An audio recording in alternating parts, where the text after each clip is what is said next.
प्राचीन समय की बात है। किसी राज्य में एक बड़ा प्रतापी तथा दानी राजा राज्य करता था। वह प्रत्येक गुरुवार को व्रत रखता एवं भूखे और गरीबों को दान देकर पुण्य प्राप्त करता था, परंतु ये बात उसकी रानी को अच्छा नहीं लगता था। वह न तो व्रत करती थी और न ही किसी को एक भी पैसा दान में देती थी और राजा को भी ऐसा करने से मना करती थी। एक समय की बात है, राजा शिकार खेलने को वन को चले गए थे। घर पर रानी और दासी थी। उसी समय गुरु बृहस्पतिदेव साधु का रूप धारण कर राजा के दरवाजे पर भिक्षा मांगने को आए। साधु ने जब रानी से भिक्षा मांगी तो वह कहने लगी, हे साधु महाराज, मैं इस दान और पुण्य से तंग आ गई हूँ। आप कोई ऐसा उपाय बताएं जिससे कि सारा धन नष्ट हो जाए और मैं आराम से रह सकूं। बृहस्पति देव ने कहा, हे देवी, तुम बड़ी विचित्र हो। संतान और धन से कोई दुखी होता है। अगर अधिक धन है तो इसे शुभ कार्यों में लगाओ, कुंवारी कन्याओं का विवाह कराओ, विद्यालय और बाग बगीचे का निर्माण कराओ, जिससे तुम्हारे दोनों लोग सुधरें। परंतु साधु की इन बातों से रानी को खुशी नहीं हुई। उसने कहा, मुझे ऐसे धन की आवश्यकता नहीं है जिसे मैं दान दूं और जिसे संभालने में मेरा सारा समय नष्ट हो जाए। तब साधु ने कहा, यदि तुम्हारी ऐसी इच्छा है तो मैं जैसा तुम्हें बताता हूँ तुम वैसा ही करना। बृहस्पतिवार के दिन तुम घर को गोबर से लीपना, अपने केशों को पीली मिट्टी से धोना, केशों को धोते समय स्नान करना, राजा से हजामत बनाने को कहना, भोजन में मांस मदिरा खाना, कपड़ा धोबी के यहाँ धुलने डालना। इस प्रकार 7 बृहस्पतिवार करने से तुम्हारा समस्त धन नष्ट हो जाएगा। इतना कहकर साधु रूपी बृहस्पतिदेव अंतर ध्यान हो गए।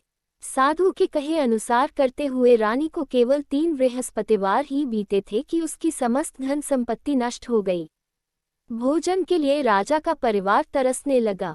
तब एक दिन राजा रानी से बोला, हे रानी, तुम यहीं रहो, मैं दूसरे देश को जाता हूँ, क्योंकि यहाँ पर सभी लोग मुझे जानते हैं, इसलिए मैं कोई छोटा कार्य नहीं कर सकता। ऐसा कहकर राजा परदेश चला गया। वहाँ वह जंगल से लकड़ी काटकर लाता और शहर में बेचता। इस तरह वह अपना जीवन व्यतीत करने लगा। इधर राजा के परदेश जाते ही रानी और दासी दुखी रहने लगी। एक बार जब रानी और दासी को 7 दिन तक बिना भोजन के रहना पड़ा, तो रानी ने अपनी दासी से कहा, हे दासी, पास ही के नगर में मेरी बहन रहती है। वह बड़ी धनवान है, तो उसके पास जाओ और कुछ ले आ ताकि थोड़ा बहुत गुजर बसर हो जाए। दासी रानी के बहन के पास गई। उस दिन बृहस्पतिवार था और रानी की बहन उस समय बृहस्पतिवार व्रत की कथा सुन रही थी। दासी ने रानी की बहन को अपनी रानी का संदेश दिया, लेकिन रानी की बड़ी बहन ने कोई उत्तर नहीं दिया। जब दासी को रानी की बहन से कोई उत्तर नहीं मिला तो वह बहुत दुखी हुई और उसे क्रोध भी आया। दासी ने वापस आकर रानी को सारी बात बता दी। सुनकर रानी ने अपने भाग्य को कोसा। उधर रानी की बहन ने सोचा कि मेरी बहन की दासी आई थी, परंतु मैं उससे नहीं बोली, इससे वह बहुत दुखी हुई होगी। कथा सुनकर और पूजन समाप्त कर वह अपनी बहन के घर आई और कहने लगी, हे बहन, मैं बृहस्पतिवार का व्रत कर रही थी। तुम्हारी दासी मेरे घर आई थी, परंतु जब तक कथा होती है तब तक न तो उठते हैं और न ही बोलते हैं, इसलिए मैं नहीं बोली। कहो दासी क्यों गई थी? रानी बोली, बहन, तुमसे क्या छिपाऊं, हमारे घर में खाने तक को अनाज नहीं था। ऐसा कहते कहते रानी की आंखें भर आई। उसने दासी समेत पिछले 7 दिनों से भूखे रहने तक की बात अपनी बहन को विस्तारपूर्वक सुना दी। रानी की बहन बोली, देखो बहन, भगवान बृहस्पतिदेव सबकी मनोकामना को पूर्ण करते हैं।